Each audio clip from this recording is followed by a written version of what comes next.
भारतीय सराफा बाजार इस वक्त जबरदस्त उठापटक में यहाँ पर देखने को मिल रही है। जो सोना और चांदी कुछ महीने पहले अपने रिकॉर्ड ऊंचाई यानी ऑल टाइम हाई पर थे, वे अब तेजी से नीचे आ गए हैं जून के महीने में। देखिए 25 जून की अगर हम बात करें तो एक रिपोर्ट सामने आई है। उसमें दावा किया गया कि जून के महीने में सबसे ज्यादा गिरावट सोने और चांदी के दामों में देखी गई। चांदी की कीमतों में 3 दिन के भीतर ही 22,000 रुपए की भारी गिरावट दर्ज की गई, जबकि यह गिरावट आम खरीदारों के लिए राहत भरी भी निकलकर सामने आई है। लेकिन निवेशकों के मन में कई तरीके के सवाल हैं। ऐसे में आपको क्या करना है? निवेश गोल्ड में करना है या फिर नहीं? रुक जाना है या फिर अभी और इंतजार करना है? वीडियो को आप विस्तार से देखिएगा, लास्ट तक जरूर देखिएगा, आपको हम बताएंगे। नमस्कार, आपके साथ मैं पल्लवी रविंद्र सिंह। देखिए, मिडिल ईस्ट वॉर, डॉलर में 13 महीनों की मजबूती और अमेरिकी ईरान के बीच न्यूक्लियर डील से जुड़ी खबरों ने कमोडिटी बाजार में हाहाकार मचा दिया था। अब एक गोल्ड सिल्वर में लगातार दूसरे दिन भारी गिरावट दर्ज की गई। एमसीएक्स पर सोना 3.74% और चांदी 3.55% से ज्यादा टूट गया है। एमसीएक्स पर सोना 1,40,000 रुपए प्रति 10 ग्राम और चांदी 2,15,000 रुपए प्रति किलोग्राम के करीब पहुंच गई है। गोल्ड सिल्वर में गिरावट का असर भारतीय सराफा बाजार में भी देखने को मिला। बताया जा रहा है कि India Boolean and jewellers association द्वारा 24 कैरेट सोना 2,817 रुपए और गिरकर अब जो है 1,42,178 रुपए प्रति 10 ग्राम तक पहुंच चुका है। वहीं चांदी 5,448 रुपए सस्ती होकर 2,22,035 रुपए प्रति किलोग्राम पर पहुंच गई है। IBJA पर 1 जून को 24 कैरेट गोल्ड की कीमत 1,55,599 रुपए प्रति 10 ग्राम थी, जो बुधवार यानी कि 24 जून को सस्ता होकर 1,42,178 रुपए प्रति 10 ग्राम हो गई थी। यानी जून के 24 दिनों में सोना 11,709 रुपए प्रति 10 ग्राम सस्ता हुआ है। वहीं पिछले 24 दिनों की अगर हम बात करें तो चांदी 41,215 रुपए सस्ती हो चुकी है। 1 जून को चांदी की कीमत 2,63,250 रुपए थी, जो आज 2,22,035 रुपए प्रति किलोग्राम तक पहुंच गई है। अब सवाल ये है कि आखिर सोने चांदी में इतनी बड़ी गिरावट क्यों दर्ज की गई है? इसे लेकर एक्सपर्ट्स ने 4 वजह बताई हैं। गोल्ड सिल्वर में गिरावट का पहला कारण माना गया अमेरिकी फेड रिजर्व का हॉकिक्स बयान सामने आया, जिससे डॉलर मजबूत होकर 13 महीनों के हाई लेवल पर पहुंच गया है और कीमती धातुओं पर दबाव बढ़ा है।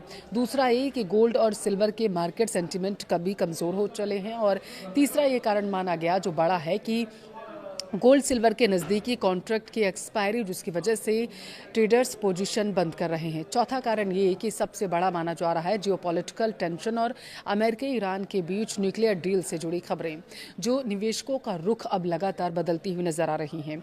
देखिए, अमेरिकी डॉलर 13 महीनों के सबसे ऊंचे स्तर पर पहुंच गया है। डॉलर इंडेक्स 101.4 के पास है।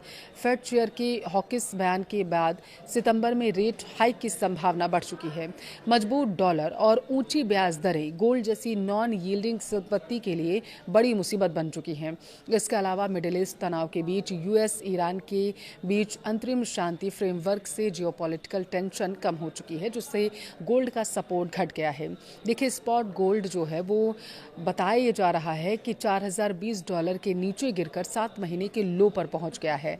एमसीएक्स गोल्ड में भी तकरीबन 3.74% की गिरावट दर्ज की गई है और भाव जो है वो 1.41 लाख रुपए के आसपास पहुंच गया है। चांदी में और भी ज्यादा गिरावट दर्ज की गई है। इंडस्ट्रियल मेटल्स की कमजोरी और अमेरिकी टेक शेयरों की बिकवाली ने सिल्वर को 6 महीने के निचले स्तर पर लाकर धकेल दिया है।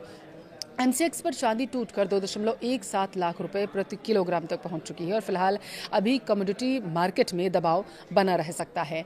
अभी निवेशकों को सावधानी बरतने की सलाह दी जा रही है और लंबे समय का नजरिया बनाए रखने की भी सलाह दी गई है। बाजार विशेषज्ञों का मानना है कि यह गिरावट एक करेक्शन है। इसका मतलब ये नहीं है कि सोना चांदी की वैल्यू खत्म हो गई है, बल्कि यह बाजार की अपनी प्रक्रिया है जो ज्यादातर कीमतों को संतुलित कर रही है। किसे फायदा होगा? छोटे किराएदार। दावा ये किया जा रहा है कि वे लोग जो लंबे समय से गहने खरीदने का इंतजार कर रहे थे, उनके लिए ये राहत भरी खबर जरूर है। जो छोटा छोटा ये निवेश वो कर सकते हैं। अच्छा, और किसे फायदा होगा? जो नया निवेश करना चाहते हैं, जो लोग लंबी अवधि के लिए गोल्ड में पैसा लगाना चाहते हैं, वे धीरे धीरे यानी कि SIP मोड में छोटा छोटा खरीदारी करके रख सकते हैं। एक्सपर्ट्स यही मान रहे हैं। नुकसान किसे हो सकता है, आप ये जानिए। देखिए, शॉर्ट टर्म ट्रेडर्स जिन्होंने जनवरी के उच्चतम स्तर पर खरीदारी जारी की थी और अब वे फंस चुके हैं। इमरजेंसी फंड अगर आपने अपनी आपातकालीन पूंजी सोने में लगा रखी थी तो अभी उसे बेचने पर आपको भारी नुकसान उठाना पड़ सकता है, क्योंकि दाम कम हो चुके हैं। गहने खरीदने से पहले आपको ज़रूर याद रखना है गिरावट कितनी ज़्यादा किस दिन दर्ज की जा रही है। आपको किन बातों का ध्यान रखना है? हॉलमार्क पर आप कभी समझौता मत करिएगा। हमेशा BIS प्रमाणिक हॉलमार्क वाला सोना ही आप खरीदिएगा। ज्वेलरी पर बना अल्फा न्यूमेरिकल कोड जो होता है उसकी शुद्धता का प्रमाण होता है, इसलिए उसे ज़रूर चेक करते रहिएगा। मेकिंग चार्ज की तुलना ज़रूर करिएगा। अलग अलग ज्वेलर्स अलग अलग मेकिंग चार्ज लेते हैं, हमेशा मोल भाव ज़रूर करिएगा। भाव की पुष्टि करें, उसके बाद ही खरीदें। IBJ की आधिकारिक वेबसाइट या अपने भरोसेमंद ज्वेलर से उस दिन का रेट आप ज़रूर क्रॉस चेक करिए। नेक्स्ट।